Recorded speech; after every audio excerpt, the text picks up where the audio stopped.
First నుంచి పెద్ద entry నుంచి ఎండింగ్ దాకా అసలు టైటిల్స్ పడినప్పుడు అందరూ కూర్చునే ఉన్నాం మేము అందరం. సబ్జెక్ట్ అట్లాంటిది, సబ్జెక్ట్ అలా ఉంది. ప్రతి మూమెంట్ ఎంజాయ్ చేయొచ్చు, ప్రతి మూమెంట్ నెక్స్ట్ లెవెల్ ఏంటి అనేది చూడొచ్చు. పెద్ద ఫస్ట్ హాఫ్ ఏంటి, సెకండ్ హాఫ్ ఏంటి ప్రతి ఒక్కరు మూవీ చూసిన ప్రతి ఒక్కరు అవార్డ్స్ వస్తాయి అంటున్నారు. రివార్డ్ పరిస్థితి ఏంటి? కలెక్షన్స్ 200% అవార్డ్స్ వస్తాయి. నేషనల్ అవార్డు కూడా రావాలి. రివార్డ్స్ పరిస్థితి కలెక్షన్స్ వైజ్ 100% వస్తాయి. 100% దానిలో no doubt. Previous records break చేస్తుంది, కంపల్సరీ బ్రేక్ చేస్తుంది. రికార్డ్స్ అన్ని మూవీస్ బ్రేక్ చేస్తుంది. అన్ని చాలా అంటే చాలా మంది. లాస్ట్ హాఫ్ అన్ అవర్ అయితే సినిమా ఏడిపించేస్తారు రామ్ చరణ్. చాలా బాగుంది సినిమా.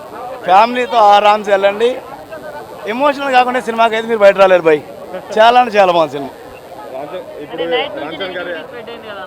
ఏం లేదన్న, నెగిటివిటీ ఏం లేదు. ఆరామ్సే బాగుంది, చాలా బాగుంది సినిమా. ఆ నెగిటివిటీ అసలు ఏం పట్టించుకోకండి. చాలా అంటే చాలా బాగుంది సినిమా. ఫస్ట్ హాఫ్ ఏం లాగ్ ఏం లేదన్న. ఫస్ట్ హాఫ్ ఇంకా ప్రీ ఇంటర్వెల్ సీన్ చాలా బాగుంటుంది. క్లైమాక్స్ సీన్ అయితే చదువుతున్నాగా లిటరల్లీ ఏడుపు వచ్చేస్తుంది మనకి. అందరు కొంతమంది ఫస్ట్ హాఫ్ లాగ్ అని చెప్పి నేను ప్రీమియర్స్ చూసి చెప్తున్నారేమో, అసలు ఎక్కడా లేదు.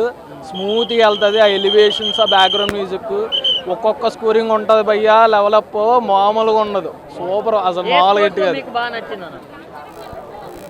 అంటే మూడున్నే మన మూడును నేను మామూలు రన్నింగ్. సో నాకు నచ్చిన దానిలో ఫైనల్, ఎందుకంటే అదే ఒక గుర్తింపుని తీసుకొచ్చింది కాబట్టి బాగున్నది. కుస్తీ పట్లు ఉన్నాయి భయ్యా బాబోయ్, ఒక్కొక్కటి ఉన్నది. ఆ ట్రాన్స్ఫర్మేషన్ అయితే రామ్ చరణ్ బుర్రపాడు మామూలుగా లేదు.